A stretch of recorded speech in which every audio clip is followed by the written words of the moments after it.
Hello everyone, welcome to our channel. இன்றைக்கி நம்ம சேனலில் மார்கழி 9ற்கான வண்ணக்கோலம் தான் வாசலில் போட்டுட்ருக்கோம்.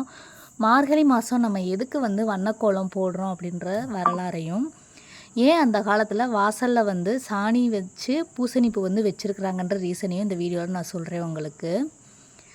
அந்த காலத்தில் திருமணம் ஆகாத பெண்கள் வீட்டில் இருந்தாங்க அப்படின்னா அந்த வீட்டில் பூசணிப்பூ, மங்களகரமான பூசணிப்பூ, செம்பருத்திப்பூ இதெல்லாம் வச்சுருக்குறாங்க.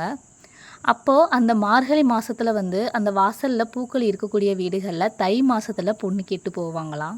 இதுதான் அதனுடைய வரலாறாம். பிரம்ம முகூர்த்த விளக்கு ஏற்றணும் அப்படிங்கிறதுனால எப்பயுமே காலையில் ஏதாவது ஒரு பாசுரங்கம் ஒன்று திருப்பாவை இருக்கும், இல்லாட்டி சிவன் போற்றி இந்த மாதிரியான சாமி பாடல்கள் டிவியில் போட்டு விட்டுருவேன். டிவியில் சைடில் பாட்டு ஒழிச்சிட்டு இருக்கும் போதே என்னுடைய பூஜை வேலைகள் எல்லாமே நான் கடகடன்னு ஸ்டார்ட் பண்ணிடுவேன். இந்த குபேரபானை பற்றி தான் பேச போகிறேன் இப்போது. குபேரர் தான் நவநிதிகளுக்கும் அதிபதி அப்படின்ற விஷயம் எல்லாத்துக்கும் தெரியும். குபேரர் செல்வத்தை மட்டும் கொடுக்கக்கூடியவர் இல்லை, அத்தனை சௌபாக்கியங்களையும் அள்ளித்தரக்கூடியவர் குபேரர். இதில் 3 பானை இருக்குது. மொதல் பானையில் பார்த்தீங்கன்னா 1 ரூபா காயின் வச்சுட்டு லக்ஷ்மி தாயார் கல்லுப்பை ஃபுல்லாக அதில் வைக்கணும். இந்த பானையை நம்ம வீட்டில் குபேர மூளை இருக்கும் இல்லைங்களா, சாமி அறையிலையும் வைக்கலாம், சமையல் அறையிலும் வைக்கலாம். நான் சாமி அறையில் குபேர மூளையில் தான் வச்சுருக்கிறேன். இந்த பானை வைக்கிறதுக்கான ரீசன் பார்த்தீங்கன்னா, நம்மளுடைய குபேரரின் அருள் முழுசாக கிடைக்கும் அப்படிங்கிறதுனால இந்த பானையை சாமி ரூமில் வைக்கும் போது நம்மளுக்கு பாசிட்டிவ் வைப்ரேஷன் அதிகமாக இருக்கும். அதனால் நான் 2வது பானையில் நவதானியங்கள் வைக்க போகிறேன். இது பலசர கடைகளில் சில்லறை கடைகளில் கேட்கும் போது நவதானியங்களையும் ஒன்றா போட்டு நம்மளுக்கு தருவாங்க. இது கடைகளில் பலசர கடைகளில் கேட்டால் கிடைக்கும். நீங்கள் நவதானியங்கள் கிடைக்கலாட்டி ஏதாவது துவரம்பருப்பு, வீட்டில் இருக்க பருப்பு வகைகள் கண்டிப்பாக நீங்கள் சேர்த்துக்கலாம். இதையும் 1 ரூபா காயின் உள்ளே போட்டு இந்த மாதிரி நான் பருத்தி கொட்டை, கம்பு, கேப்பை, காட்டுத்துவரை இந்த மாதிரியான நவதானியங்களை அதுக்குள்ளே போட்டுட்டேன்.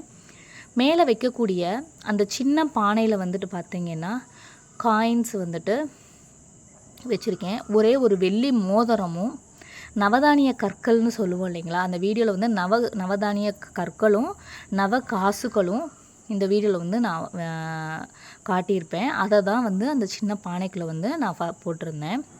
இதை எப்பயுமே நீங்கள் குபேர மூலையில் பூஜை அறையில் வச்சுட்டு, எப்பயும் செவ்வாய் வெள்ளியில் விளக்கு போடுவீங்க இல்லைங்களா, அந்த மாதிரி நீங்கள் நார்மலாக பண்ணிக்கிடலாம். இதுதான் இந்த நவதானிய கற்களும் காசும்.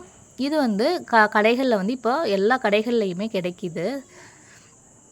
நான் சந்தன கடையில் தான் வாங்கினேன். இந்த மாதிரிக்க நம்ம குபேர மூலையில் வச்சுட்டு வழிபட்டு வரும்போது அந்த குபேரனுடைய அருள் முழுசாக நம்மளுக்கு கிடைக்கும். சகல சௌபாக்கியங்களும் நம்ம வீட்டுக்கு கண்டிப்பாக கிடைக்கும். பாசிட்டிவ் வைப்ரேஷனும் ரொம்ப அதிகமாகவும் இருக்கும். இதில் ஒரு சிட்டிகை பச்சை கற்பூரமும் நீங்கள் வச்சுக்கிட்டு வழங்கும் போது ரொம்பவே வீட்டுக்கு நல்லது. இந்த மாதிரி நீங்களும் ட்ரை பண்ணி பாருங்கள். நீங்கள் இந்த மாதிரி பானைகள் விலை அதிகமாக இருக்குதுன்னு ஃபீல் பண்ணீங்க அப்படின்னா சின்ன சின்ன பானைகள் வாங்கிட்டு நீங்களே வீட்டில் அழகாக டெக்கரேஷன் பண்ணியும் வச்சுக்கிடலாம். நான் செட்டாகவே வாங்கியிருந்தேன். எனக்கு கம்மியான ரேட்டில் கிடச்சிச்சு மார்க்கெட்டில். 100 ருபீஸ்க்கே கிடச்சதுனால நான் செட்டாகவே வாங்கிட்டேன். இன்றைக்கி செவ்வாய்க்கிழமை அப்படிங்கிறதுனால சிறப்பு பூஜையாகவும் இருந்தது வாராகி அம்மனுக்கும்.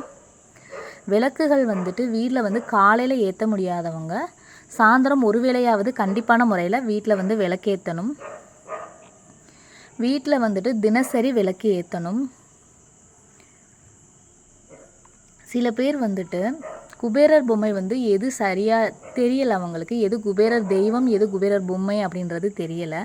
நான் காட்டக்கூடிய பொம்மை பார்த்தீங்கன்னா அது ஒன்லி ஷோபீஸ் தான். இது குபேரர் சிலை கண்டிப்பாக கிடையாது. இது ஷோபீஸில் மட்டும்தான் வைக்கணும். பூஜை அறையில் வச்சு கண்டிப்பாக வழிபடக்கூடியது. இது சைனாவில் உருவாக்கப்பட்ட பொம்மை. ஏன் இதை சாமி ரூமில் வைக்கக்கூடாது அப்படின்னு சொல்கிறேன்னா, அந்த சைனாவில் இந்த பொம்மை எதற்காக வடிவமைச்சாங்கன்ற ரீசன் இப்போ வரைக்கும் யாருக்கும் தெரியலை. இது ஹாப்பி குப்தா அப்படின்னு சொல்கிறாங்க.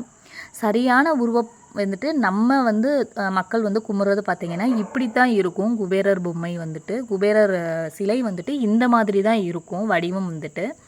இதுதான் சரியான வடிவம்.